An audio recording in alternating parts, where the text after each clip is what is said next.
I see what you did there.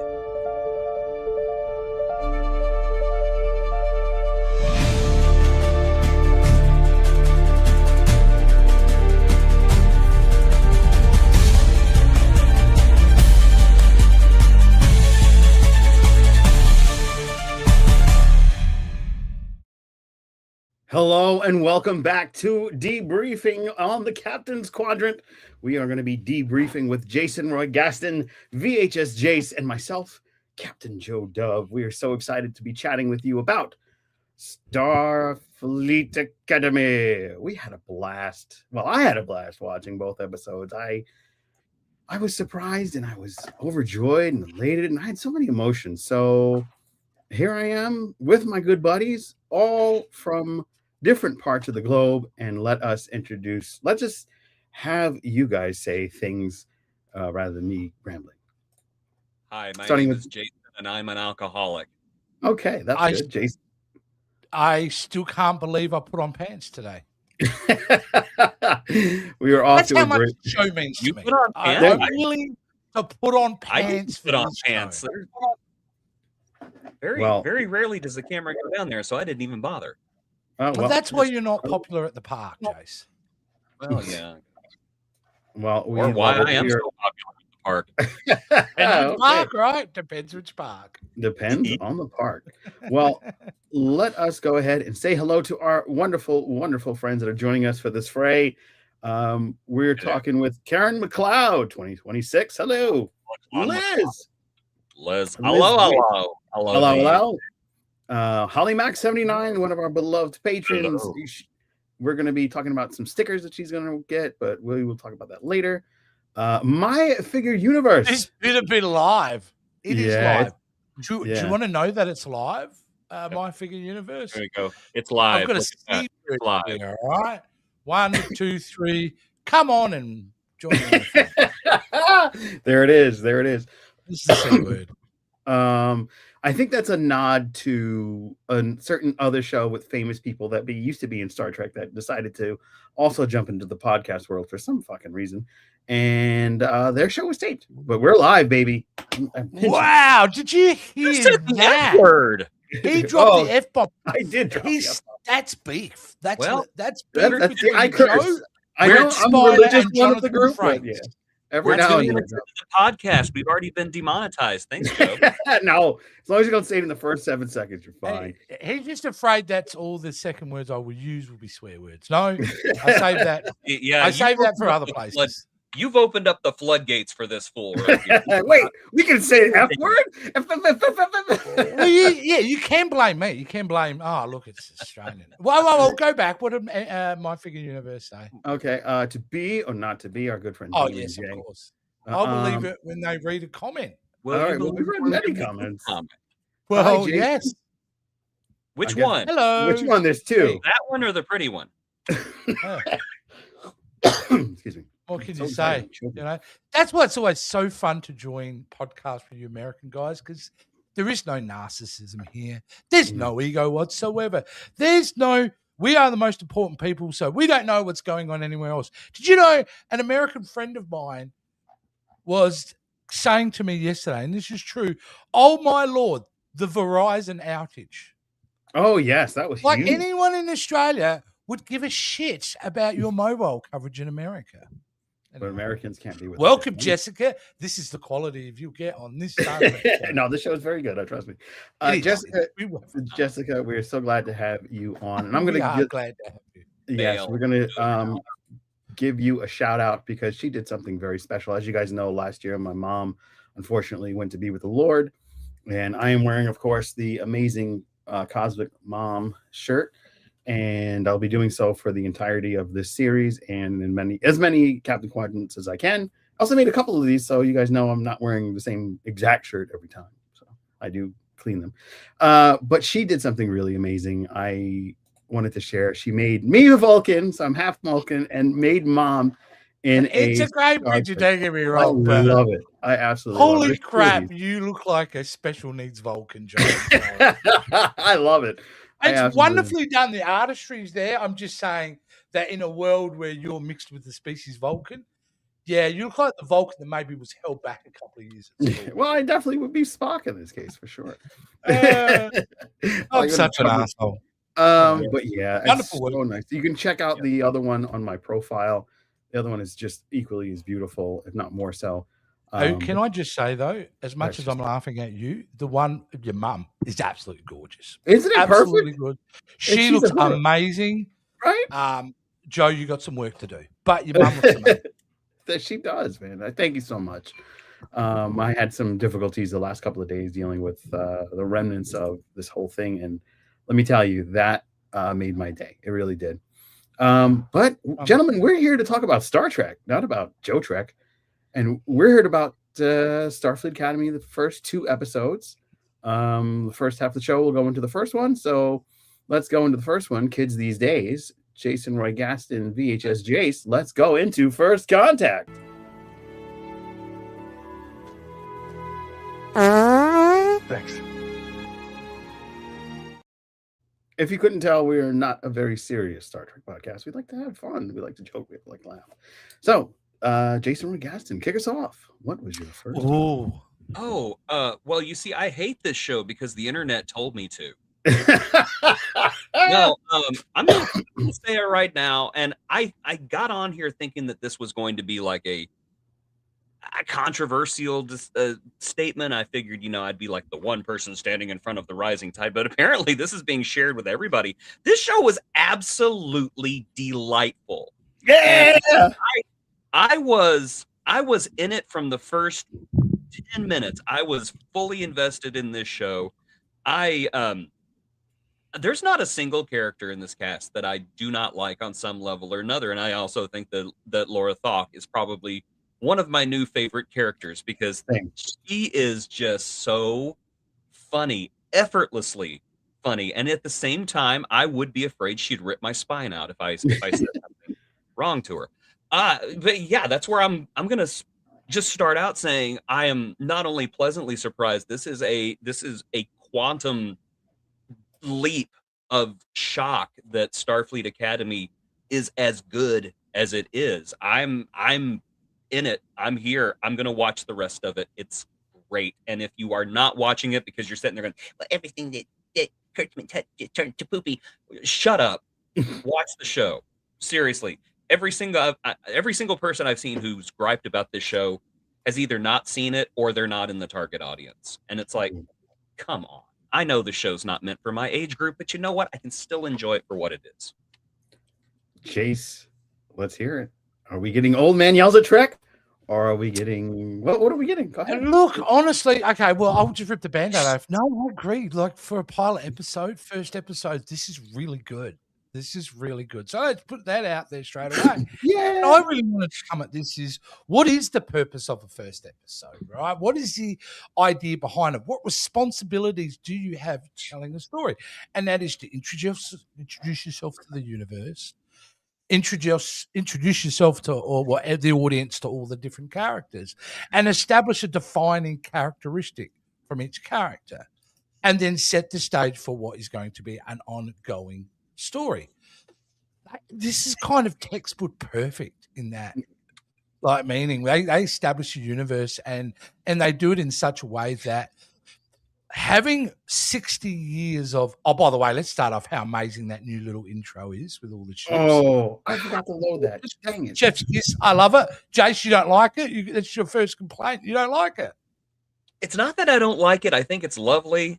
Yes. Where was the Enterprise E? Where was the Protostar? Where was the Cerritos? E was never on. Okay, I'm just saying. I'll give you the E. They had plenty of time to put them in there, and if you're going to speak Enterprise from that era, yeah, but at the same time, I don't know. I almost feel like they were left out, and that is somebody's Star Trek. Prodigy is somebody's Star Trek, despite Paramount's best efforts. Well, we'll talk about that as we go along, probably in more the next episode. Okay, so again, it's about establishing the universe, establishing like where we are, what's kind of going on. And although I think the intro does raise more questions that it answers around her motivations to become chancellor and what's really all behind this is kind of, I think we could question some of the motivation there. But let's just talk about the young people, because this is where I thought I was going to hate this show, was the young people. Because let's be honest, the marketing for this show has been bloody awful.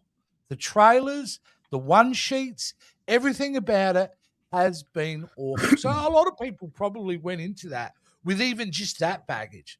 But man, the young people are great in this. And I've got some images, so I'm just going to bring them up, each of these cards. So we've got Jennison Lythe. She's obviously the command. She's the strong chick in this, right? She's the one. Can we make this look a little bit better so Jase isn't missing the whole time? There we go. Yeah, thank you. Yeah, thank you.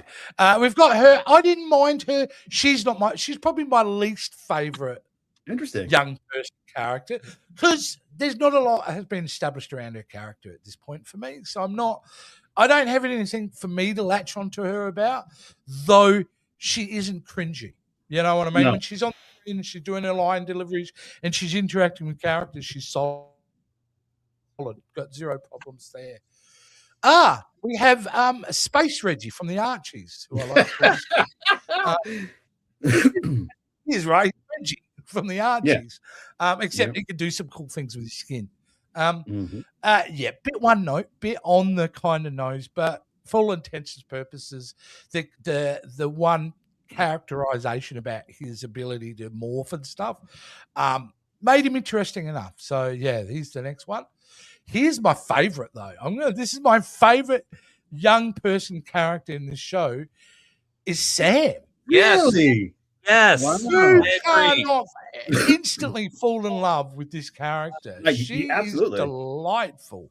I didn't know that she was going to be a hologram program, like a digital character as such, but what a great idea. And the fact that they established there's a couple of different versions of digital hologram characters, aren't there? They're like almost their own kind of grid or something. It's their own civilization. Yeah. She's not like the Doctor. She comes from a planet of AI, which is pretty neat. But her inability to socialize, yet her unwavering enthusiasm around it is instantly likable about her. How about her superpowers? And the fact that she gravitates towards the Doctor, as you would, and seeing that relationship, there's going to be a lot to mine with this character moving forward. Like the storylines could be infinite with her. So I think we're going to I think this young lady not only is going to be a star of this series, I think this young lady is just something about her. Every time she's on screen, your eyes are locked into it. Yeah, that's not just me. Okay, Chef's kiss for that one. Okay, here we go. The controversial one, I think, out there for a lot of people, including myself, who instantly delayed judgments before watching this episode. All right, I'm guilty of this shit. However, Jaden has had a very good introductory to this series. I get the defining characteristic. My concern with this character is, where does it go from here? If we've started out that he's a sensitive Klingon and he's different, which is, a great high concept and something different, then invariably you can only go three ways with this character, right? You either have him where he doesn't really have a character arc, and what we see is what we get, or we get the character arc where he becomes his state of mind, his state of being, his approach to the universe influences the Klingon society, or you have the third option where his arc, he ends up becoming more like a Klingon. Now, one thing before you move on to the next character, really quick, or two things. I saw the Sci-Fi Sisters. They got to go to the premiere, and they interviewed this gentleman. Lucky them! I didn't get a call. Paramount, what's up, man? Anyway, the actor has a totally different voice, and it's actually his voice. He went to voice lessons. He took voice lessons on behest of Paramount because they didn't like the way his voice sounded naturally. And he also took Klingon lessons in order to kind of bring more oomph to the character. So this guy's well learned in the world of Star Trek for sure. If he wasn't, it's not going to be him. And this is the line that me and Jason use a lot. And I'm going to lay it down here again is any criticism that I have of this show now or moving forward has nothing to do with the ability of the performers getting the role. You don't get that job unless you got talent.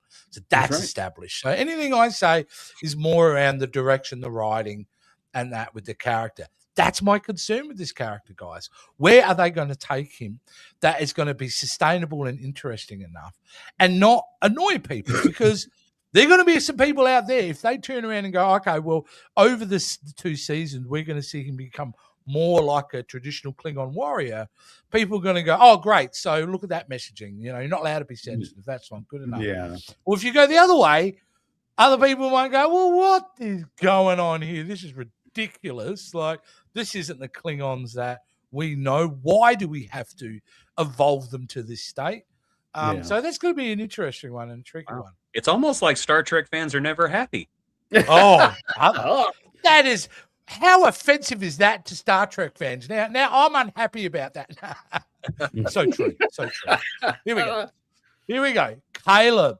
Oh, my man. Oh, not in the first 5. His opening scene, I'm like, I hate this kid. Oh, wow. But the moment he went through that transporter and got a haircut and a suit, he became likable. It's almost incredible. He became likable for me. And I've liked him as a character.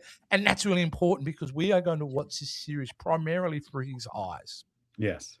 He's your main dude in this show. So we're going to be seeing a lot about this. So you've got to like that character. He does remind me of, and I said this on Old Man Yelling at Star Trek, he reminds me of the main character, you guys are going to kill me, from Prodigy. Oh, yeah, Dal. Yeah, Dal. Yeah, I can see that. He's got some of those elements. You know, he's young, he's cocky, he's brash, but brilliant. He shows strong leadership skills, yet they aren't well refined yet. There are some similarities there. So, yeah, I thought it was interesting. And of course, what? Just because why not? Let's respect the past, people. God damn it. Sorry. Who was that last one? That was Marina Sirtis. Oh, I thought so. I was like, is that Marina? I was going to save it for the next episode because because it's heavy. Hey, man, let's respect. She would love that photo. Right now, if she's watching this podcast, she's going, God bless you, Jase, for putting up that photo. I'm just saying. All right. Can I now also, now I'm kind of hogging time here, but I won't go into the other things just yet, but I've got the picture here. Let's talk about the Athena. Love the ship. And I'm happy to hand it off to, this is a nice segue for you boys. And you know, normally I couldn't give a rat's ass about ships. But I'll be honest with you, I do give a rat's ass about this ship. It's kind of pretty. I kind of like it. It's got a gimmick that I kind of think is cool. Yeah, it comes out of the wings and lands into the Starfleet command. Yeah, it becomes part of the building. Yeah, it's really cool. I like its angelic look. It almost seems like a guardian angel, and the fact that the comm badges in this series are shaped like the ship. That's so cool. I want them now to digitally go back and do that for all comm badges and all series. Go just back. On a whimsy, and if I don't like it, just change it back, please. Okay, here we go. You know me. There are some issues with the production design of this show, and I've got to get into the fact of the love boat for you. What is with that for? What is the idea about it? What is so necessary? You know, I don't get it. Why koi pond and a blossom tree? What are we doing here? They want because it's cool. It's zenful. And I like it. And if you got to, you know what it's about. You know what's supposed to be? It's supposed to be a calming presence. Yeah, like this is a place of knowledge, but it's counterproductive with shiny floors. And reflective surfaces. I knew it. True. Listen to me. There is madness behind my method here. Reflective surfaces and shiny floors and like anything mirrors and that are known scientifically to enhance anxiety in some people. So why would you do that? It's counterproductive to the messaging you're trying to sell. Now, trust me, over the next few weeks, I will be supplying images from this show with, instead of shiny floors, carpeted areas, because AI is awesome. Yeah. And then, you know, after this whole season, I will build the momentum that is going to be the no more shiny floors movement. All right. I don't understand why they couldn't just like blanket that whole area in grass. That would have been now you're talking. Yeah.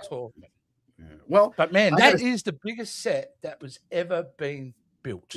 Yeah. It's beautiful. It's beautiful. It's beautiful. I got to say.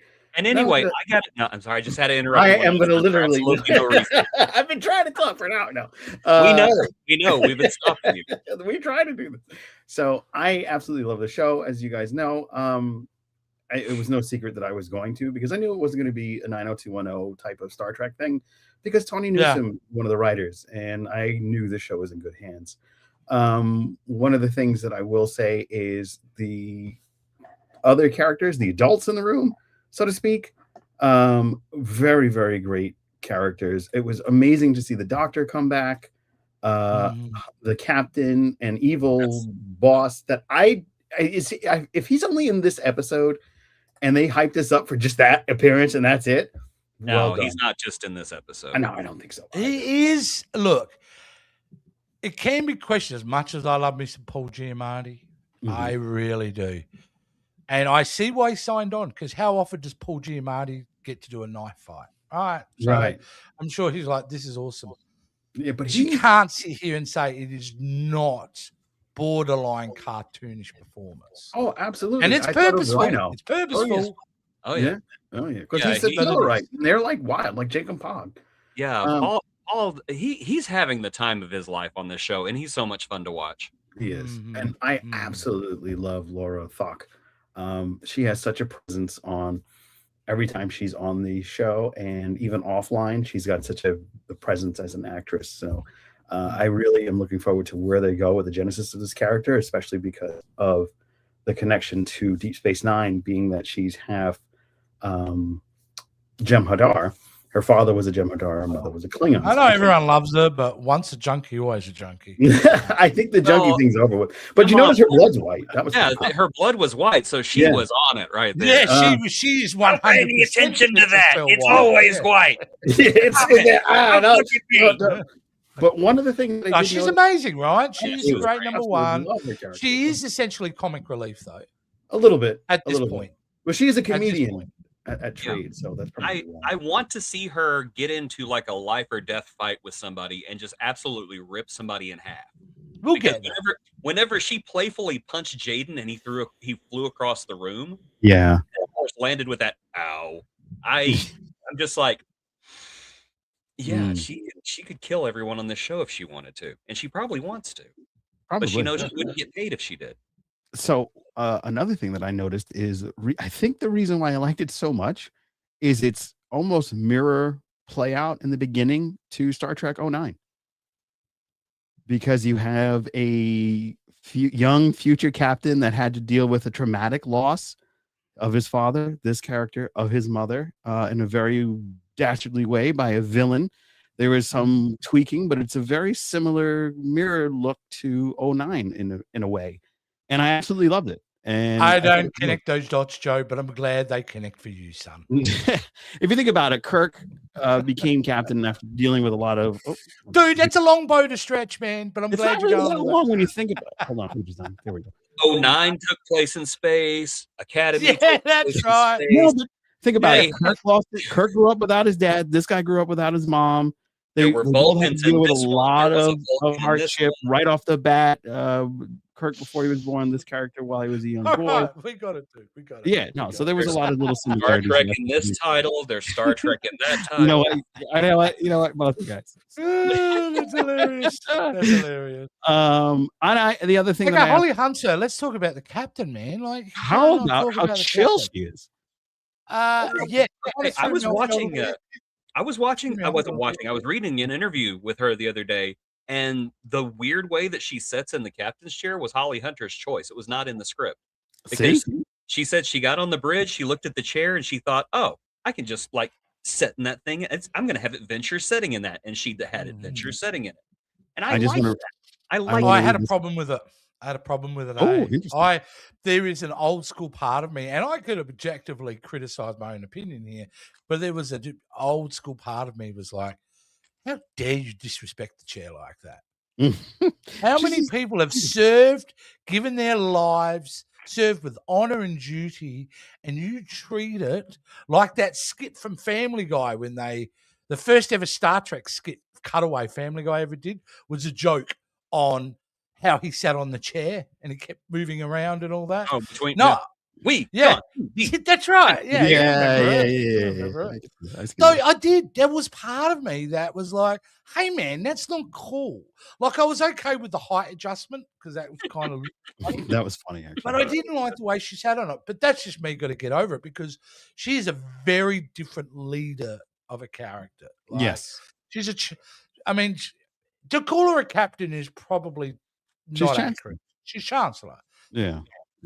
So, that means the chair. To be honest, I mean, I would just like have my legs up. I'd be sitting upside down. Like, I don't know. Let's fire a torpedo or something. Yeah. You making captain would be the miracle there, I think. I just want to point out this comment. I agree with the similarities between Kirk 09 and Caleb. Thank you so much. Thank you very much. You have no idea you fed Joe now because he feels justified now. I am justified. Even though he didn't realize that we really don't care that much. Oh, I do. I have a very Now, you know what? Let him have this one. It'll make him feel better. Yeah, okay. So this shows exactly like Star Trek 2009. When it pops up on other Star Trek podcasts, I'm going to be like, I told you. Anyway. You know what? You know how else it's like Star Trek 2009? What? Goddamn unnecessary lens flares again. Oh, word. There was a lot of unnecessary. I don't like it. I don't know why it needs to add. And there are moments that Kurtzman is jamming in there. And I go, there is no practical reason. And what you do is you distract from the moment just so you can look a little bit showy. I think it's that. I mean, the weakest link in this episode is Kurtzman directing it. I mean, like a monkey would have directed a great episode of this opening because the director and writer, I can't remember her first name, Viola Galo or something. She is the mastermind behind this fantastic pilot. Her direction and script was top notch. The overproduction. There was a rumor that a lot of the budget got spent, like the first season budget got spent on this episode. Oh boy, you can tell that. You can tell there was a lot of money spent in this opening episode with the foyer, like the Love Boat. Where was the captain? Go back to the Love Boat. There was it just seems like a set piece that seems unnecessarily big, and like this will come up again in the second episode. Yeah, definitely. That second episode for sure. But I don't know. It looks grand. It looks big. The Athena is the bridge. All right, this is what I'm going to say because I have a big problem with bridges in New Trek. I don't like the bridges in New Trek, not counting Strange New Worlds because that is based on a bridge prior to New Trek. Right. Favorite bridge of New Trek ships is the Athena. I love the circular aesthetic. I like the fact in one not super wide shot, but in one wide shot you can actually fit the full cast in the shot. I think it's stylistically good. I love how during it's really bright and white. It can be at times, and then when they go into red alert, I like it. Although it does still seem to have that same goddamn problem. As soon as it's into a bit of a bumper action, fire everywhere. But there's no rocks. No rocks. They took the rocks out of the ship. They do have this. They do have the spark cannon though. That's just like shooting sparks. Yeah. All right. Well, gentlemen, there you go. Let's go into the chat for the first half of this episode, and we will do so by.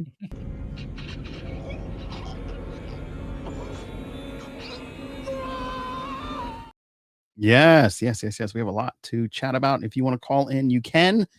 Let me make that possible. By turning on did the audio go from that bumper, or did I not? I heard it. Yeah. You heard it? Yeah. But you can call in if you so choose. You are more than welcome. So I'm going to go backwards. Still no seatbelts from Karen McLeod. It's true. Still no seatbelts. Yeah. Okay, let me do that.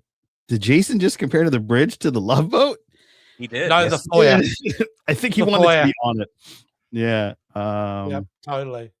Elizabeth, I just agree with him. The foyer was 70s kitsch, was even in the new movie Eternity. It's a very classic style. Yeah, it is. Yeah. School cafeteria, basically. It's going to be everything. That yeah. It was so nice to see Reno again. I forgot how much I missed her. Yeah. And I also love Tig. She's very funny. There are very two funny. types of people. I think there's the ones who love Tig and the ones who are wrong. Mm-hmm. Yeah, I think she was a very necessary piece to the show. I knew about this. This is interesting about her.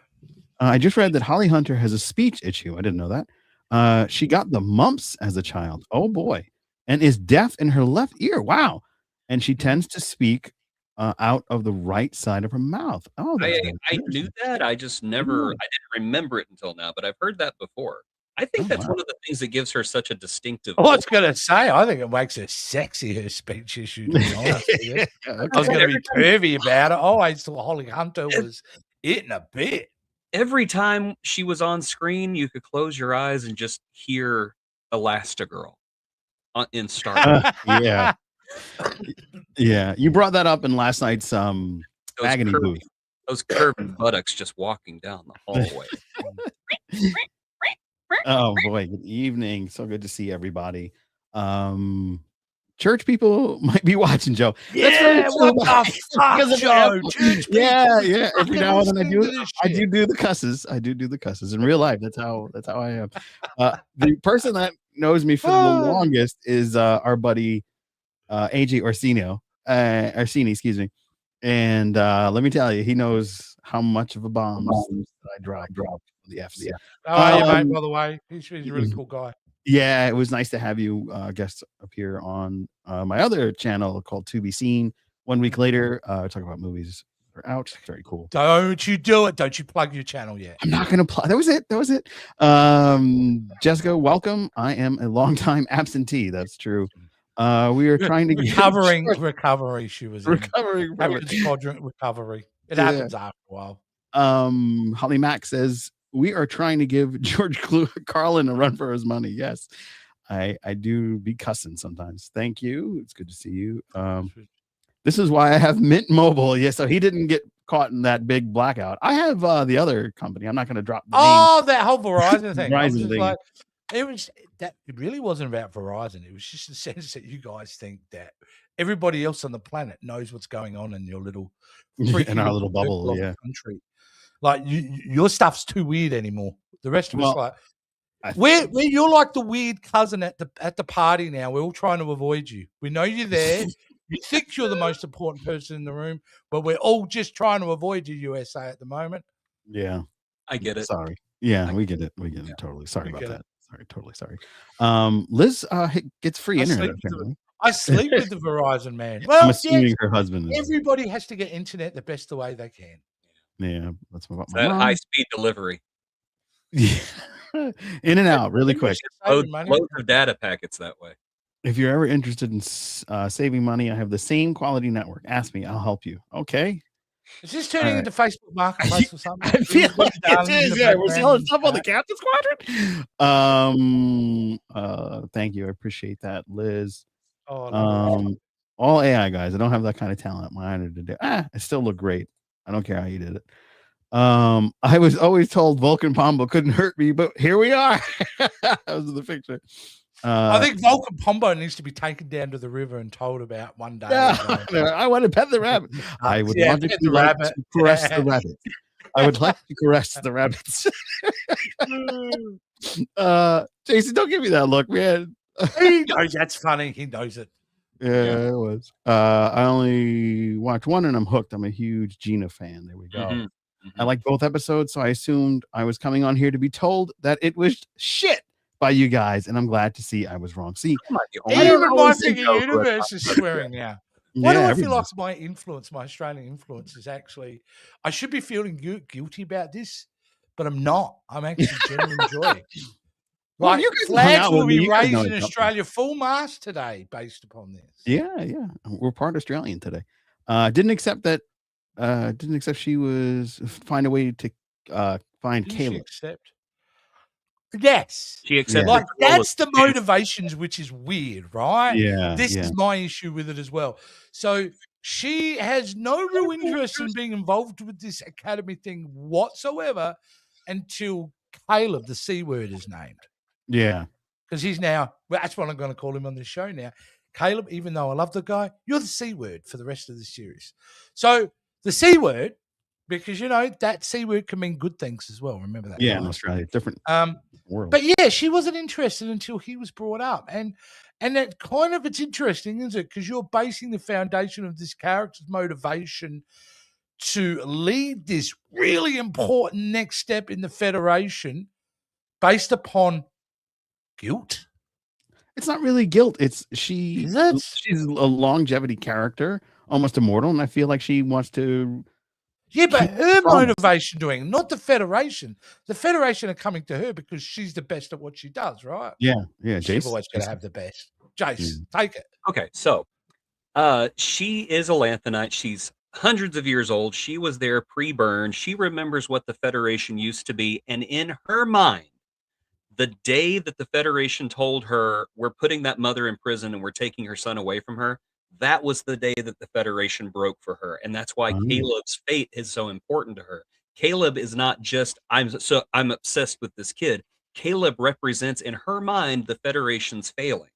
And now she is called into a place where she can put the Federation back on track. And it was Caleb finding him again that put her on that path. So it's not just Caleb, it is what he represents to her. Oh, that's great. I buy into that 1,000%. Yeah, I love it. Yeah. I love it. Great answer. Great answer. I think of course it's a great answer. I don't say much.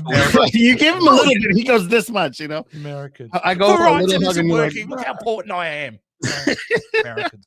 I'm not on Verizon. I don't care. Yeah, Jessica, I am not on the guy that I'm talking about, he's going to be watching this. He's going to be so pissed off at me and me doing this. I love it. Anyway, go all right. Jessica says, this is like listening to Joe talk about his allergies. I don't care. I've got a new allergy doctor. No, I do wonder about the lack of seatbelts. They ought to at least address why they are not there. Listen, I've had an issue with the work health safety objective of Starfleet for a long time in the Federation. At no point in the 60-year franchise have they showed duty of care to the people on the ship, I think, when it comes to that type of thing. Because I think there's an arrogance because they've got a hypo spray. So it's like, the kid broke his arm.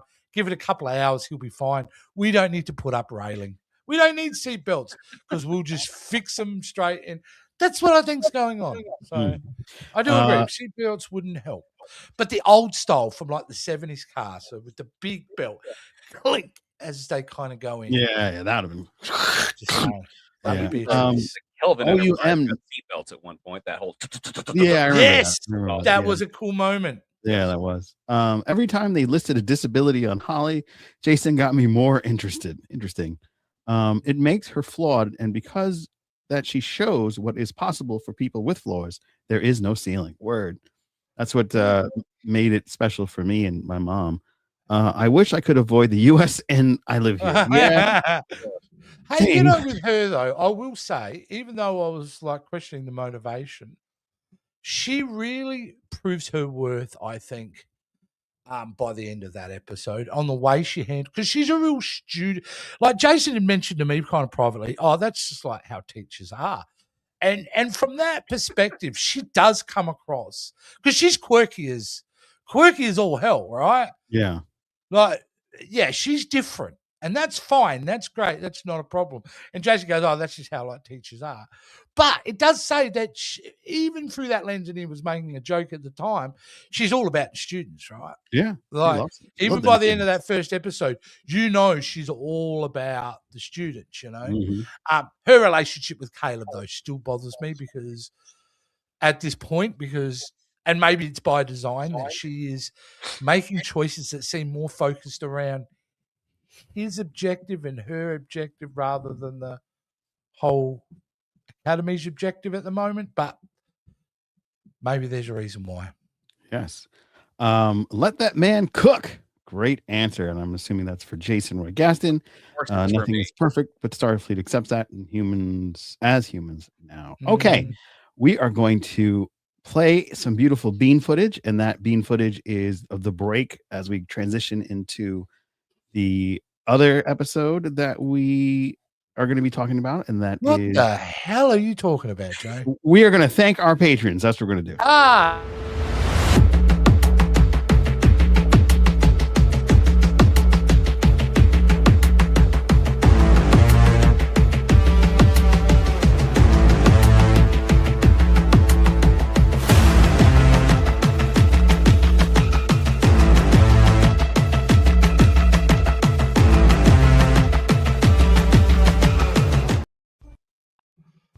That's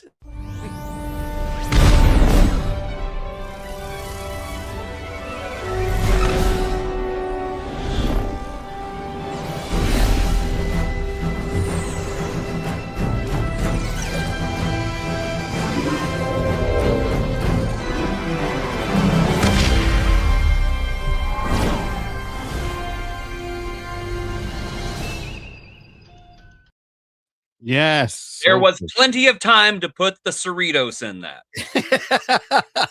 yeah, it's always great to Not watch. over this. I'm not over this. I am. I very like glad- it. I even like it the fact that you showed a 360p version of it. Yeah, I don't know why it came out so like crappy. That was weird. I was like, Yeah, I was like, why is this? doesn't look like-" Vision. he's down. He clearly has Verizon. Yeah, that's what happened. Yeah, actually, my internet is Verizon. So. I got a deal from my allergist. So we got, What about episode 2? yeah, so we're talking about the second episode. So let us go into First Contact. We're gonna just we're gonna have to replay the bumpers. Just do it. We don't have to play the Oh. intro. We're gonna do that. There we go. Yeah, we got it. Okay. VHS Jase, why don't you start us off there, friend? Yeah. I hated this episode. with a Really? passion. Everything, the goodwill that they built up in that first episode, Oh my god. like a spray of diarrhea hitting the bathroom wall, this episode delivers some of the worst romance. I don't care. I thought it was such a different quality.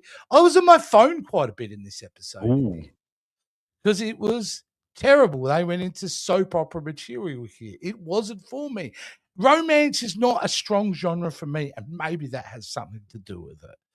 But there are so many questions here. Like, for example, if this is such a high-level, important negotiations with two planets, why are we doing it in the foyer of the Love Boat at a school?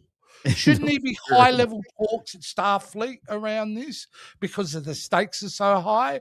And what their excuse is, but the students are the future, and that's why they're there. Bull crap. Ridiculous. It's absolutely ridiculous. Beta's the people for Beta said, you know what? Go jam it, people. The entitlement to go, after the burn, we were kind of left on our own. Yeah, everybody was, dude. Everybody got screwed. It was survival mode for every species in that goddamn galaxy at this point. And you have this entitlement to think that you guys were hard done by. It's absolutely awful. The actress that they got to play the love interest, she was good in an awful kind of romance deal. And I mean, really at the end of it, it's saved because Caleb runs up to somebody he has a crush on and does his passionate speech, which is all full of feelings, and that changes it. Go bite me. This was a terrible episode in my mind. And right now, all the goodwill that was built in episode 1 has been stripped away. So I'm in neutral mode with this series moving forward because I'm like, I can't believe that was your sophomore piece. This is what you did. And again, most of that episode set in the goddamn foyer, isn't it? Because they spent all their money on the thing, didn't they? No, seriously. I thought this was a objectively bad Star Trek episode and a reminder why Kurtzman's reign needs to end as soon as possible, because it's this type of simplistic storytelling and leaning into old traditional soap opera format. Just not for me, man. Like, so if I gave the first episode probably an 8 out of 10, I would suggest this one is half that, 4 out of 10, period. Not for me. It sucked ass. So did you not like Attack of the Clones? I do like Attack. Wow, dare you bring up a better franchise in my presence? I want to say the romance reminded me heavily. No, I don't like the romance in Attack of the Clones, which you guys will be able to watch our stellar review over in the You're plugging your stuff now. We're doing an amazing retrospective series at the moment. Star Trek versus Star Wars, which is better? Go to the Jason Roygaster channel and come and join with us. There, Joe. They're plugging so much. Unbelievable. By the way, as you saw the Patreon, you can become a patron by going over here and scanning that really quick. Only $2.99. You get some pictures, you get stickers, you get a lot of amazing fun things, and of course, our new stickers that were just created by the man himself, all the way from Australia. running away from danger. That's how the Captain's Quadrant is. Captain's Quadrant, yes. Yes, I love it. There's me. Apparently, I've eaten a lot of tacos since we last met. And you were getting attacked by a killer octopus. and that was a true for, because I thought either people will like it because sci-fi or those are tentacle porn. Either way, we imagine what happens next. Yeah. And then, of course, Jason, since he's from Texas, he's got the pew pew. Yeah. He's Texas, so his immediate answer for anything is to try and kill it. I love these stickers, and you will too. They're going to be foil printed. Our patrons only will get them, but if you want to buy them, if you can follow us on Patreon for free, you can buy them. Jason's reaction. He's like, I didn't agree to my face to be used. I don't think he loves this at all. He's like, this is amazing. I look amazing. Look how thin you look. I got like super chunky. You got super thin. Yeah. You kind of got screwed over in those stickers. Put me back up again. Yeah. Okay. All right, Jason. Roy Gaston, tell us. Oh, are we doing this still? Okay. I did not hate it as much as the guy over there who does not believe in young love. I think little romances like this are par for the course for young people. It's just like, oh, hey, hot girl, let's hang out for a little bit. I did not hate it. Now it was a step down. I'm not gonna pretend it wasn't, but at the same time, it was not terrible. It was, I would say, high average at the most. And I say this for several reasons. Number one,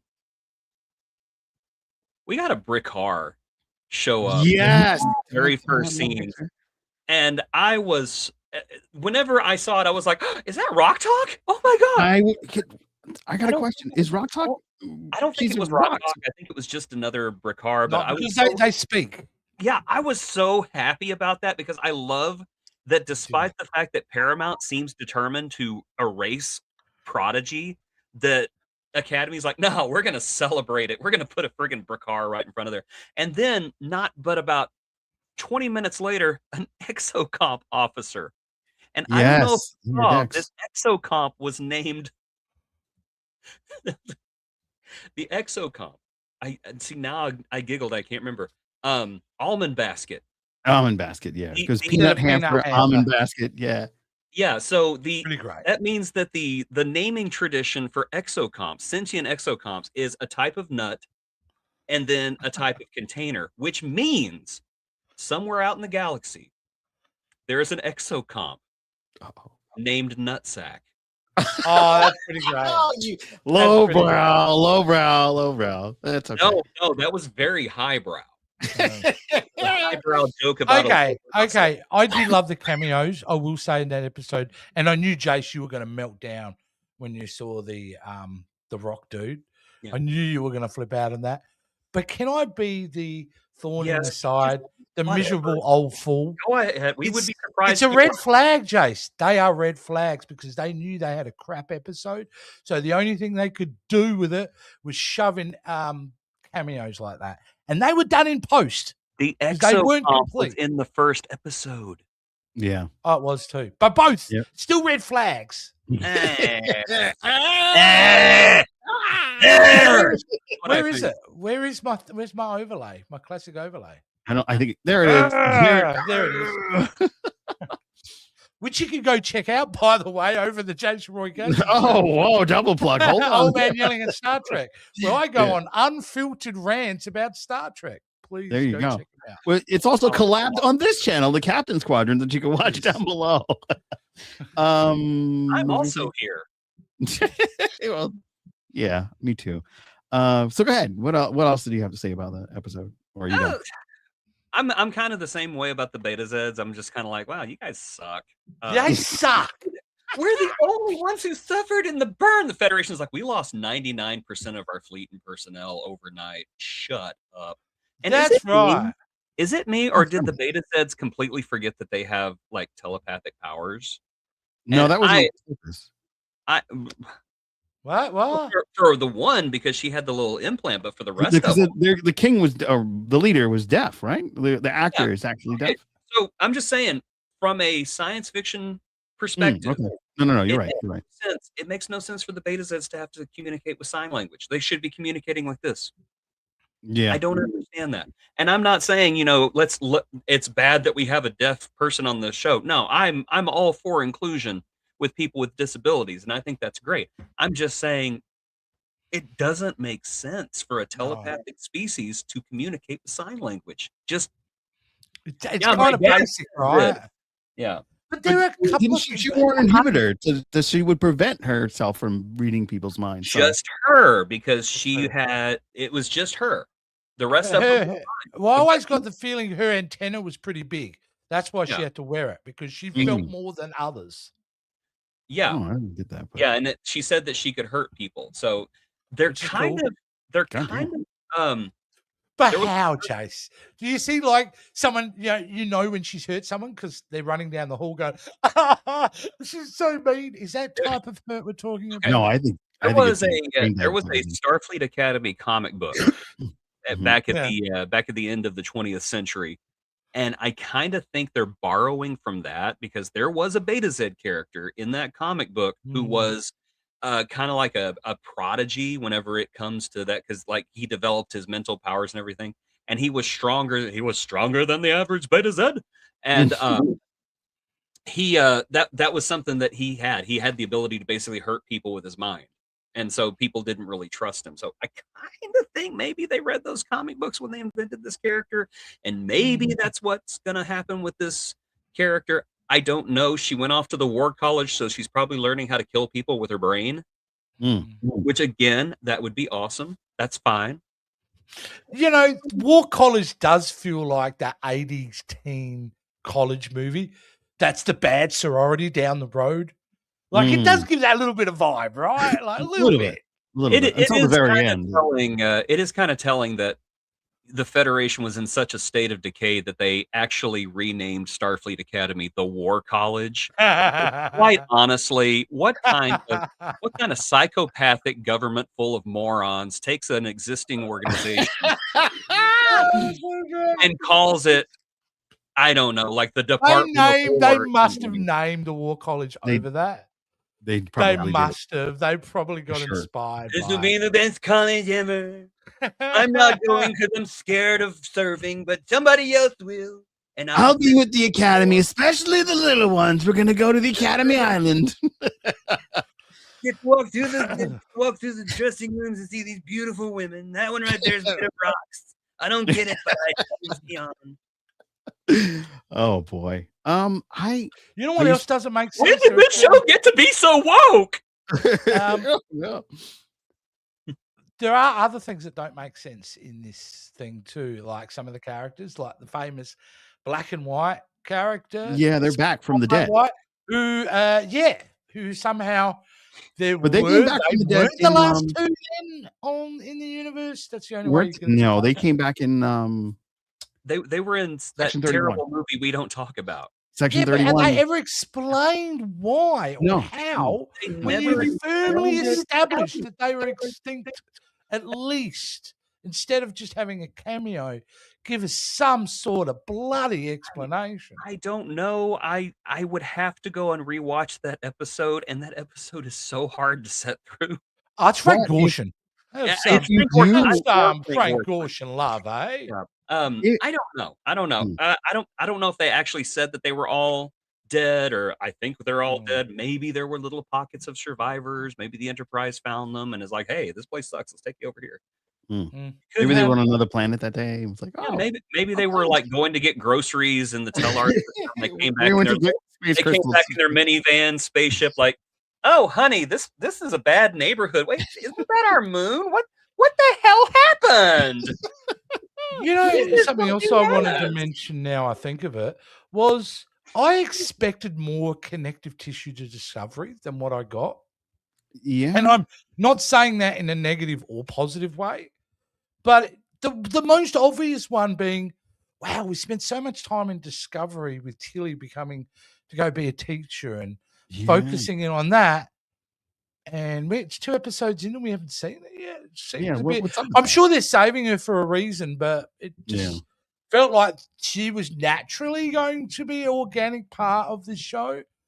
So that was a bit of a surprise, I've got to say. Yeah, I'm kind of disappointed because I adore Mary Weissman and I Same. want to see her in this show. So I don't know. Maybe she got hired somewhere else and her schedule's not clear. We do know she's there. She was She's at the there premiere. somewhere.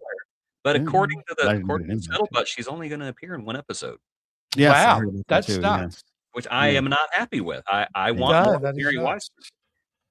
Weissman. Okay. One of the big questions I had was, how come the Doctor looks old now? He explained that. Well, 500 in a years ago, I great- put in a Yes. Asian subroutine. Okay, you know Perfect. what? Here's the thing. Perfect. Here's the thing. Do we really need that? Anytime we see a legacy character and it's like 30 years later, why do they have to throw in a line about why they look older? I mean, remember because too, just as it's an with- an audience, you just digital go, program. yeah, we as an audience can just go, okay, yeah, it's 30 years, the actor's age. We're not going to sit there and go, why are they older? That makes no sense. No, but you know, But he's a like, digital character who doesn't age like normally. So they needed to explain it, Jay. And Yeah. they explained it perfectly. No, It wasn't about him. He was just trying to make the others feel comfortable. right. He couldn't give a shit how he looked. But, Yeah. but we just needed that explanation. I really think we needed that explanation. And Jason. it's a little forced. Yeah, well, no, I don't think so because you know how these guys are nitpicking. They're nitpicking the fact that one of the characters is chubby, and then Holly should Hunter's wearing not be glasses. catering to those fans. We should be ignoring those fans because those fans are useless and stupid. No, but you shouldn't ignore people who love Voyager and just have that Right. one simple question. Yeah, yeah. And this- I don't think I think they did a lot by putting that response in and in a way, acknowledging that people are going to want to know and kind of this, especially the first episode, not the second episode, but the first episode does its very best to kind of capture everybody's engagement with this. Legacy fans, new fans, young fans, older fans. It didn't get them all, but it made a concerted effort to do it. And I do appreciate that they did do that. yeah. But as for the Doctor in the second episode, how much did Robert Picardo love singing opera, you think? I was just gonna get into that. Was gonna be my point. He Every pa time. pa pa pa pa pa pa pa pa pa. Right. It was like he was having a ball, man. Oh my god, I loved every minute of that too. And the Plava Diva from Fifth Element also. Yeah. Hey, but Robert Picardo, okay, we brought up about his age. Nobody can tell me that he hasn't completely become that character again 30 years. He is not Mr. B. Not He is a the beat. Doctor. The Yep. moment he appears on screen, it's not like, oh, he's got to feel his way back into the character. No. That's the Doctor. Yep. That just is. Absolutely brilliant, I loved it. It was absolutely fantastic. I like the second episode, as well. And we ironically watched the Agony Booth episode was Second Sight, not Second Skin. We'll get into that another time. But right, Jason? Right? Anyway, why would we even be talking about I don't know, but show? that was one of the things that you had brought up yesterday that kind of, because I hadn't seen the second episode at that point, but it tied in so well because Star Trek. Why are you talking about this show on another show? It's still the show, ironically. But So you're talking about these episodes of Starfleet Academy on Agony Booth? No. It tied with that episode. I'm bringing that episode into this. They're tying connective tissue the other way. Okay, interesting. One of the things that Jason Rogasson brought up that made a great point was Star Trek doesn't do romance very well. Now, the second episode was a romance episode, and he was right. Like the romance part was like, meh. But yeah, one of the things that Karen brought up was it was really nice to see the whales, the CGI whales, come up. That was pretty cool. Really bad. Love the idea. CGI was Bad terrible, execution, though, guys. Bad execution. It did look like a PlayStation cutaway scene in the background. But mind you want to talk about connective tissue? I just watched The Voyage Home before that episode. Oh wow! Look at that. I literally had Everybody's just something. Yeah. watched it. Yeah. That's fantastic. So fantastic. And I didn't know that would be in there. Okay, where is that? Is that Stellar on Talkography. the Athena or is it under? I think it was on the grounds. I believe on the ground. Yeah, I think it just goes deep underground. I'm like, did they build a huge tank in the Athena? It's just No. like, I think it was just on the First, ground. they've got to have, the. They got Sulu on a chopper dropping down. No, they've like got to have walls. the citation, operations. They've got to have Right. the whale in They've there. got to have it. My God, why not? You did see that place on the Voyager A, right? Where they had like a gigantic tank and they had the whale. Well, they should just be doing it now. Like, if they've established that Lower Decks is canon, let's just do it, man. Yeah. Let's have a couple of dolphin officers. Let's do this. Have them in the gear. Yeah, they're like the Waldorf and whatever, the old Muppet characters of the Star Trek. Yeah, totally. You know what? We live in a world now where you could actually do live action versions of it, and the audience would accept it. No problem. Yeah, totally.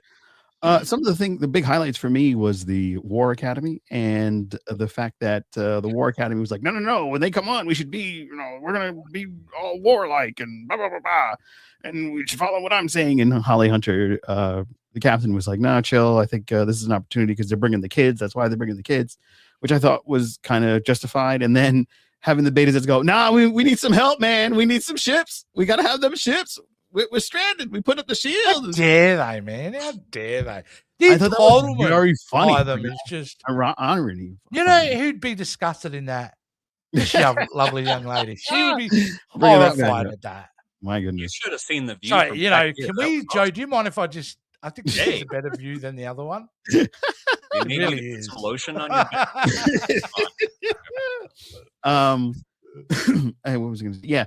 So I thought that was a pretty fun irony, but it was weird that Caleb shut down that AI program in the hall that was supposed to block him. The security AI program was like, "All right, you do this and do this," and it like made her program freeze. And it's like, aren't the programs so advanced? Like, yeah, he was able with a simple equation shut down a hologram. Yeah. Okay, but Giorgio shut one of them down by blinking at it in a certain way. Remember?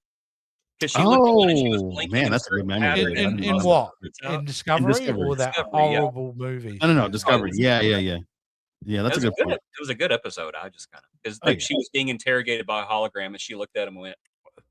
And the way she did like a Morse code programming blinking. Yeah, I had forgotten about that. So thanks for. But again, like, okay, these little things that you can reference back to from older stuff is still to me an indication of bad storytelling. Because it requires a wealth of knowledge around certain fandom to get the most out of it is an indication of poor storytelling. And so if that's what if that's they've done it before like this, I still don't think that makes it good storytelling because it's a kind of dumb idea. It's a dumb idea. You're acting like Kirk has never talked a computer into killing itself. That's true. But even that was a dumb idea. At least he's standing his ground on it. Yeah, all dumb ideas. He did. But Caleb is not a dumb person. Like I don't want to. That's what I like about Caleb. He's really very, very cool. He's likable. He's likable. Yeah. And how about the Beta said brother being in the room? They're gym bros. In the end, they had the scuffle. Okay. The little bullying. Funny, but again, I hope that's just a nice little throwaway joke, and that isn't the lived experience that we have to see for the next goddamn. I doubt it. I doubt it because he's having a frat boy. Yeah, I think the whole core of this episode was really getting back the diplomatic ideology of Star Trek. Diplomacy is key to building relationships and making a stronger Star Trek. So I think we're going to get a lot more diplomacy, and that's why they kind of hung out on the Love Boat bridge there. Well, diplomacy, I understand diplomacy is very important for the Federation's situation, and right now it's the most important thing for the Federation is diplomacy. Let's just skip 100 years then, because I want to go back on science being the main focus on Starfleet. It's going to be a while. It's going to be a while. Yeah, they're still tattered because the Breen jacked them up too. You got to keep that in mind. Like the Breen really put a hurting on them because the burn has already happened, and then the Breen Empire said, "Hey, you guys are pretty weak. Let's just take that over." And then the Emerald what was the Jason? The Emerald Chain. Emerald Chain. Yeah, they had their hacks at the Federation as well. Is the Federation. Well, now this is where I get into bummer mode. We won't get to see much more of it, though. We'll get to see 2 more seasons of this future Trek, and then we are done. Oh, I don't think so, my friend. I don't know if you saw that article of Variety that Kirksman has come out and said, "Oh, no, I'm good. The guys who took over are my friends. I'm not going anywhere." He thinks his contract's going to be renewed this year. He can think what he likes. It's like Carolyn I'm Kennedy. telling you right now. longer No, I'm in- telling you, you're in your right. franchise. He's had every opportunity in the world to reconvene that contract and have been charged, but he's had an inability to do it. He hasn't pitched them any good ideas. They reject what they want. What Paramount want is what the audience wants, but Legacy. he's unable to deliver that in a concept. He does not want to do Legacy. Yeah. And Paramount new owners have not been happy. It's not even the creative direction of Kurtzman has been their concern. It's his financial irresponsibility. Mm. He has done nothing but lose money. And of course, he's going to come out to Variety and say, no, I'm good. Yeah. You know, it's a famous thing that happens in sports clubs before you sack the coach. I'm absolutely fine here. I have the full support of the board. Boom, you're fired. He's done. He's done. New Star Trek is on its way, and it is not going to be friendly to Kurtzman's timeline because they came out officially and said this is a reboot. This is a reimagining of Star Trek. Oh, for the movie that's forthcoming, right? After, I'm telling you right now, and I'll predict it, and I'm willing for people to mock me for the evermore, but at the end of season 2 of Starfleet Academy, which will be before or after the season 5 of Strange New Worlds, this iteration of Trek is done. We'll see. We will be going on a hiatus. There will be no new Trek on television for 5 years. I'm very interested to see because apparently what's in the pan or in the oven, however you say it, that phrase, they're supposedly going to be dropping some information to really build up the 60th anniversary of Trek. So there's supposed to be some new shows are going to be announced. We know Tony Newsom's getting a live action comedy series. They got canned, dude. They got canned. I don't know where you're getting it, but that was done. She's done. She's moved on. They were still in the works. So you can also, if you and I would love someone to confirm this. In fact, we will be having someone special on that will be able to confirm this with us in the next few weeks. Yes, that's right. A stronger indication that this show is 2 seasons in one is that the sets have now been deconstructed. There is no foyer anymore, and those props are being reutilized for the new Star Trek movie, so they can keep budgets down. Interesting. So there is no Starfleet Academy sets, man. That foyer is done. Is done. And, you know, that is all the reports coming down. They also, this is why all the filming happened late last year. They have a certain time of post-production, move things on. I don't believe there's any principal photography happening up in Toronto at the moment in the Star Trek. They're still filming. If there is, there would be pickup shots only. Because I did. So, you know, when you film these days, you've got to go up and do pickups later on. So there's probably pickup shots, and so some of the actors, so some of the sets will be there. But yeah, that's what I've been told. But again, I don't want to sound like a negative Nelly on that because even though it's the end of one, well, I mean, I'm going to show you something from the red carpet that's going to be pretty fun. As soon as it loads, of course. Show me. Load. There we go. Tony Newsom says. Newsom gives update on live Star Trek comedy. We're ready. So in this, I don't want to. She's ready, right?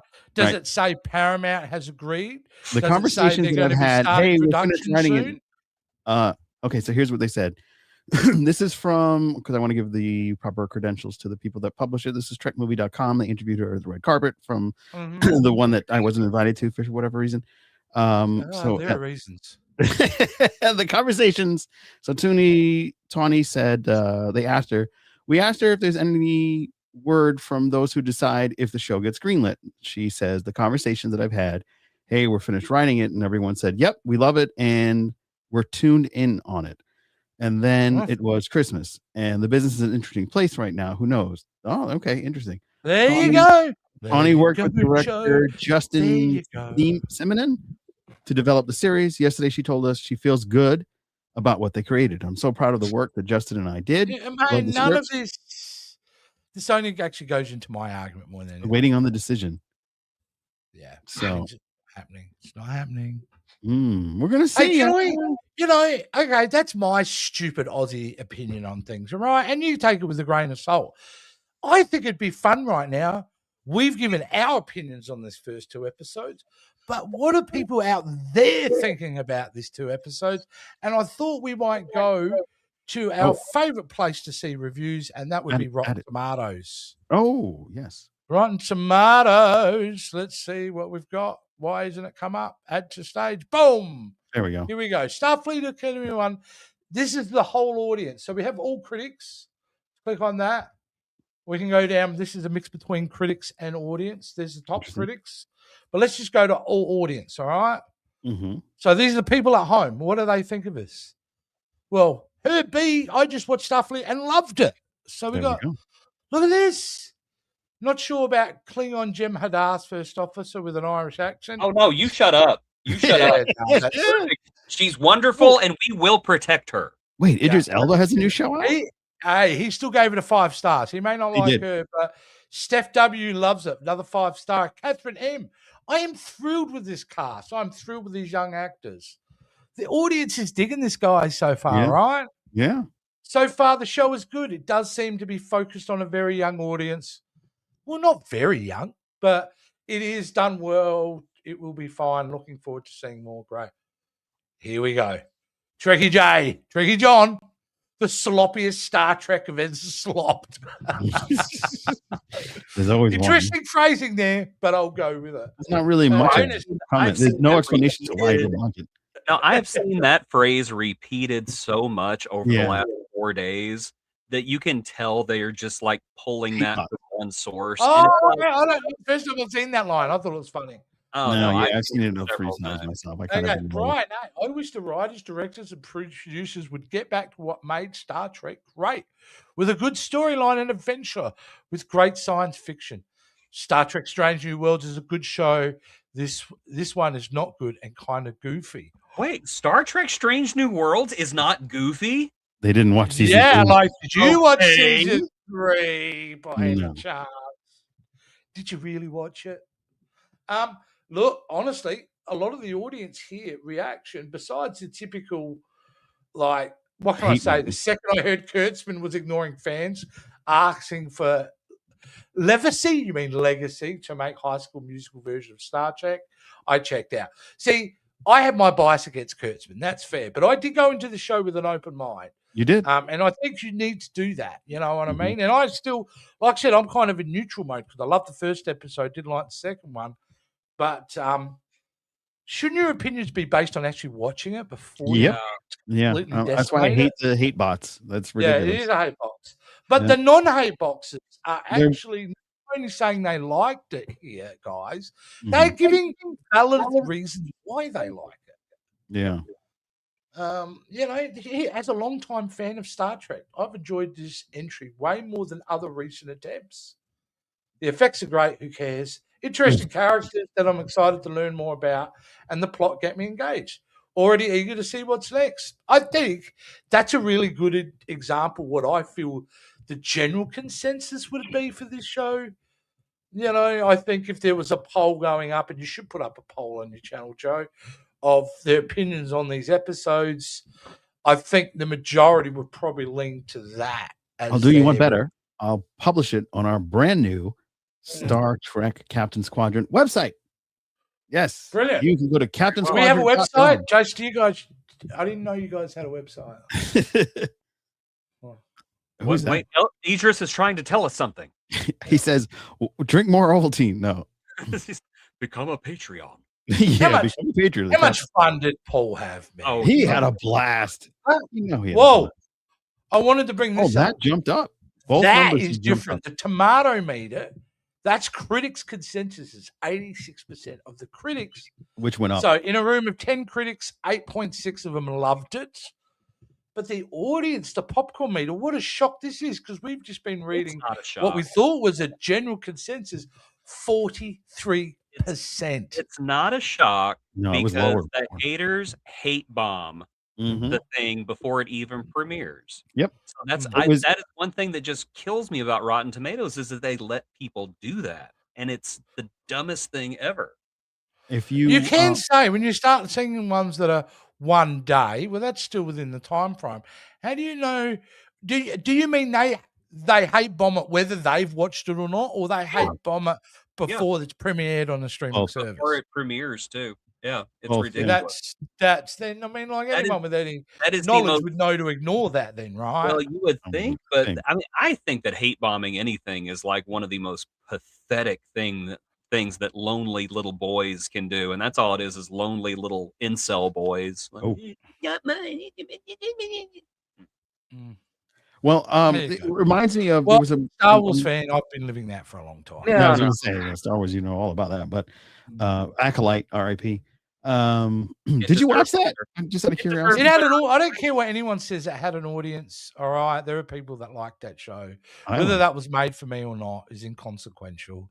There It was some was, killer action sequences in you that know, show. and you know what? For all its things, Star Wars had led the way in regards of trying to create a franchise that captured every demographic, and Star Trek's attempted that. We were kind of not happy with it in Star Wars, but we didn't get what they were doing. With Star Trek, I think people get what they are doing, but they're still unhappy about it, which is kind of weird. You know, I mean, that's why Star Trek Scouts, that's not made for us to be doing live shows on, is it? No. So it was a missed opportunity. It was a missed opportunity. Uh-oh. It was a what?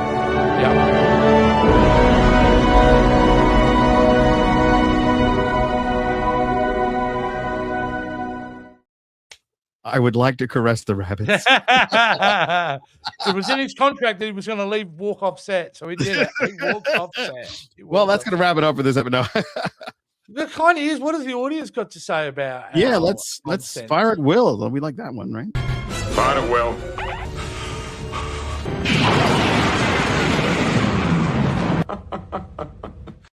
Little old Picard. We're gonna go back up to Meanwhile, you can check me and Jason out over on the Jason. All right, so here we go. I wish we could avoid the US. I live here. Yes, I understand the motivation. Totally, Jason. So they agree. Which one of you? I don't know. Nothing is perfect. We got that one. I wonder how she's going to be related to Pelia, the captain. I'd be fine if they I weren't saw related. something online about this. Please explain. Is there supposed to be connective tissue between these two? I mean, Well, they're the same species. Yeah. So maybe that's her sister. That'd be kind of cool, or her daughter. Please don't do that. Please don't make the universe small. That's funny. Please don't make the universe small. Jessica says, "I got to go teach breed. Once a teacher, you can't help. Go teachers are a breed. Once a teacher, you can't help but teach." Caleb was the buy-in, but now that she's in the academy, she's an academic too. Very good. Yeah. I think Jason's response to that absolutely solved any issue I had with it whatsoever. And I did notice when watching it that once she did become, the leader, she's all about students, right? Yep, she's that type of. 60 years. Can we just think about that? Yeah, crazy. Yep, thought about it. Yeah. Joe. Yes. Thank you.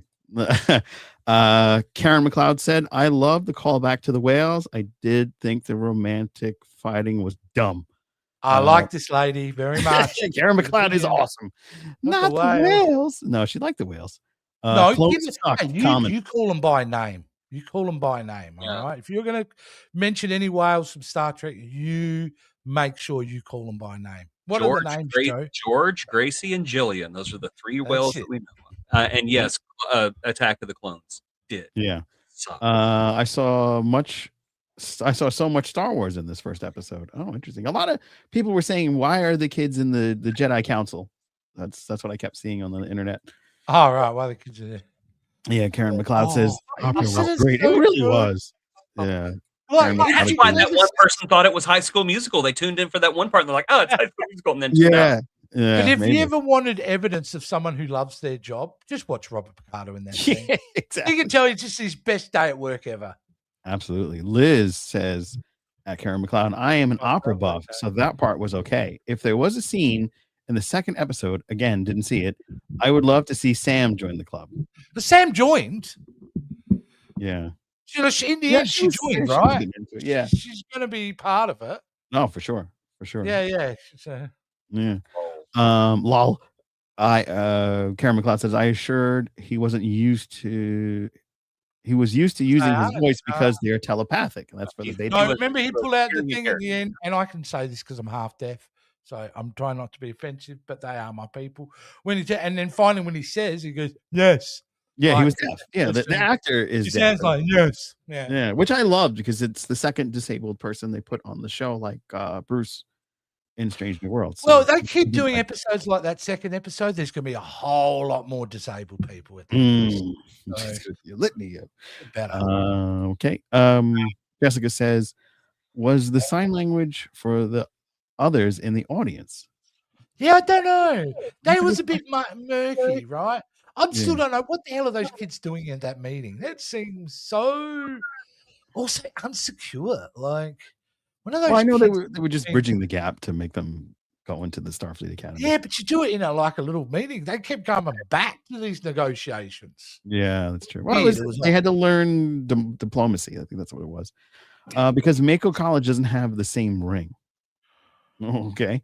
Mako College is like where you'd repair windshields or something. Yeah, Mako, AA, NCI. Because those men made assumptions that they were the only ones. Uh-oh. Of course. Why didn't I realize it would turn into gender politics when I brought that up? Trey Bonaves. Everybody watch TOS on Paramount Plus and show them that the real tricks. Okay. And how many of us are there? Hey, man, it's all a big party. Just because you don't want to dance on the stage doesn't mean there's not a room for you to hang out with your buddies, all right? Exactly. Don't worry. Take it chill, man. It's all good. There's plenty of TOS. I mean, Kirk Stain. Academy Island, yeah. It should be an Academy. Welcome. If Ricardo was still alive, Monta Blanc, imagine that would have been cool. There at the foyer going, welcome to USS Athena. If you eat in the lobby, I will chase you. Brilliant. Down the food court and through the Boothby Memorial and around Tilly's quarters until I give you up. He should be the head chef at the cafeteria. Oh, we've got an order here for some potato gems or whatever. He tasks me. But guys, that's it. I want to redo this show with Ricardo with the Khan character as the school cafeteria chef. That would be a lot of fun. Liz says, well, will there be a Kobayashi Maru? I would assume so. Well, yeah, it's got to be an existent stat fail. Yeah. I mean, the test. Oh, how cool would it be if they got like legacy? No, it wouldn't be around now, would it? Because even the test redundant soon as that was the problem when they kind of redid it in Star Trek 2 was the biggest flaw. It was just like, well, isn't the test redundant now? You cheat. Like, why would you host that test again? Great opening for the movie. But essentially, in a real-world environment, that test just would have gone away. Well, we did see them do the Kobayashi Maru on Prodigy. That's what I was thinking. They did. Yes, they did. Yeah. And I've got a memory for this stuff. I think it would be kind of funny to let the characters do kind of the same thing where they just keep taking the test over and over again, not knowing it's a no-win scenario, and then finally beat it, and then their ship blows up for no reason. And then Holly Hunter's like, yeah, that was the burn. That's brilliant. What if they took that idea? Yeah, you don't get to survive this. How many times do you take? 93 times. Good Lord. You're only supposed to take this once, right? We just want to see how you make it. I'm going to pitch the episode. You do the Kobayashi Maru storyline, but you shoot it like Memento. Oh, make it in reverse with all the different characters, so it becomes so confusing. But then, right at the end, it beautifully balances in. Yes, I'm just saying, Christopher Nolan may be available. Who knows? Jessica said she loved both episodes, and Liz says, "So, who would be the developer for the no-win test?" Tig. Spock did it. Yeah, who? Tig. It'd be Tig. Oh, there you go. Yeah. Okay, so the and she'd be mean about it too when you lose. Oh yeah, the Klingons would show up on the view screen. Yeah. Okay, so we're gonna blow you up now. Please try to stay in your seats. Okay, we don't want body parts all over us. And don't mind the rocks. Mind the rocks. There's rocks. Just throwing rocks at people. I think that's one of the funniest things Lower Decks ever did was that they canonized why there's rocks in the consoles. Yeah, that's true. Well, I think that's going to wrap it up for this week's Captain's Quadrant. Gentlemen, it was so nice to talk fresh new Star Trek with you. And it's going to be so great to have you, VHS Jase, for the next couple of weeks talking about this. Oh, no, for the amazing next immersion. 7 weeks. I ain't going anywhere. Yeah, Love, amazing. hate, or despise, or in raptures, I will be here talking about Starfleet Academy and what I thought of it. Yeah. Just my opinion, folks. Just my opinion. Well, I can't wait for all of it. It's going to be a blast. It's going to be so much fun to chat about it with you. And I do. I'm thinking I'm going to go out on a limb. I know we're really terrible at making predictions for the new Trek stuff, but I'm going to go out on a limb and say that this is probably going to end with a cameo from the captain herself, Captain Burnham. And I feel like they're going to do something really wild there. And I think that there was a picture on Instagram the other day from the actress who plays Sam with Sonequa hugging her on the set. Oh, wow. Look at that. I didn't see that. I swear to God. So that name, they said she was just visiting, but it would be pretty well in Hollywood canon if they were leading us astray. That would be amazing. That would be so amazing. I'd rather see Saru, though. Yeah. I'm going to make a prediction, and I'm going to say that one of the cadets is not going to make it through the series. Cool. Oh, let's do a let's do a Deadpool. Let's do a Deadpool. A real Deadpool. Yeah. I have two people who I have in mind. One, Space Reggie. Yeah, Space Reggie got to go. Him and Caleb are going to bond, and then Space Reggie's going to be snatched away. Oh, that's or Genesis. Genesis. Yeah. Genesis. Yes. Bring me Genesis. Oh wow. That's Genesis is not a bit on the nose calling her Genesis, though. It was a little that's maybe she'll get reborn or something. Yeah, I don't know. I just know if they are borrowing plot lines from the Starfleet Academy comic book, that was like one of the that was the fulcrum of the series was the one cadet that did not make it, and so I really think this is actually going to be a multi-season arc this time around because they were contracted to make these first 2 seasons. So I do feel like even at the end of this season, it might be a callback to a classic tradition in Star Trek world where we get a cliffhanger episode, part 1 and a part 2. So that could do that because it was filmed back to back. So I think that would be an interesting thing. Yeah. What about? Do we know? Okay, I know you want to close up and get out because I know you guys are sick of me already, and I get it. I just we get it. Right? We understand. Go to the bathroom. That's all. Here's a question I will leave you with: Does the Borg exist in this timeline, and do we see them? The Borg exist. What's that? The Borg-Rati. Borg-Rati, yes. I don't think that the Borg exist, but the Borg-Rati are out there. That's right. So who are they mixed with again? The Jurati from Star Trek Picard season 2.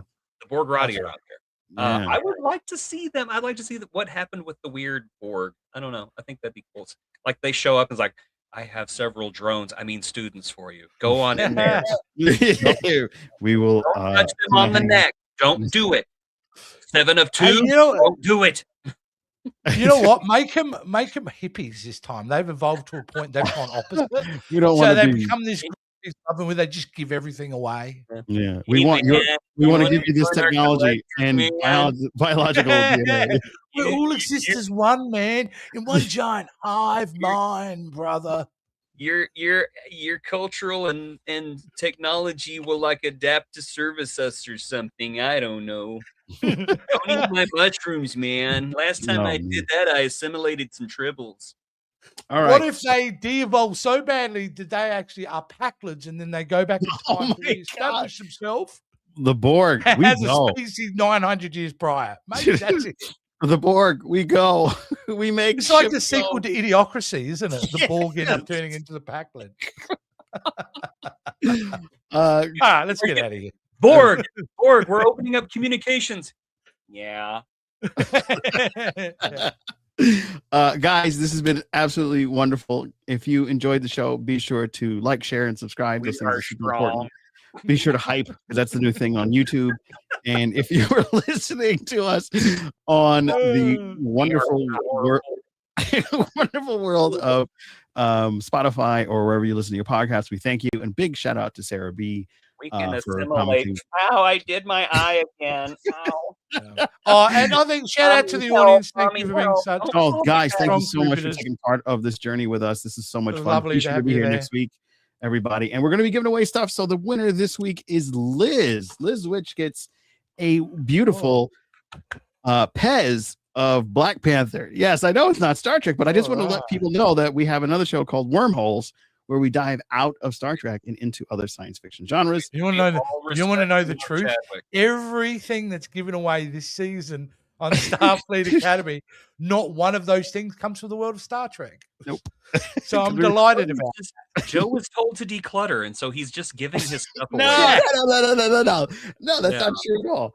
But like, Liz, on this episode, we're going to be giving away this deodor, this half use Pez forever. Pez forever. So you're one of the two. You're gonna get one. So just make sure you DM me your credentials so I can send that to you. I'm not giving this away. I'm keeping this. So yeah, congratulations, Wiz. You're the first winner of that. I'll get a tax bill I'll send to somebody as a prize.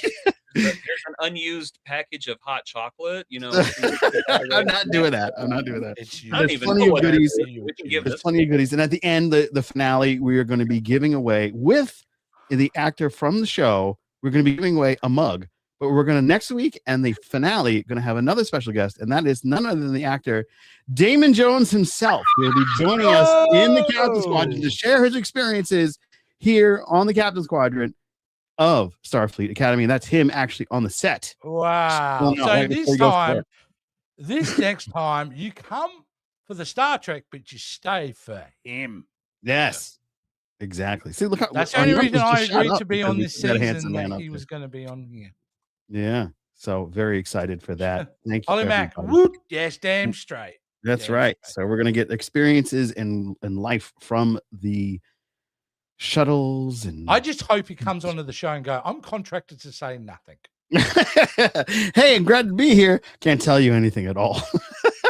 Imagine, that'd be terrible.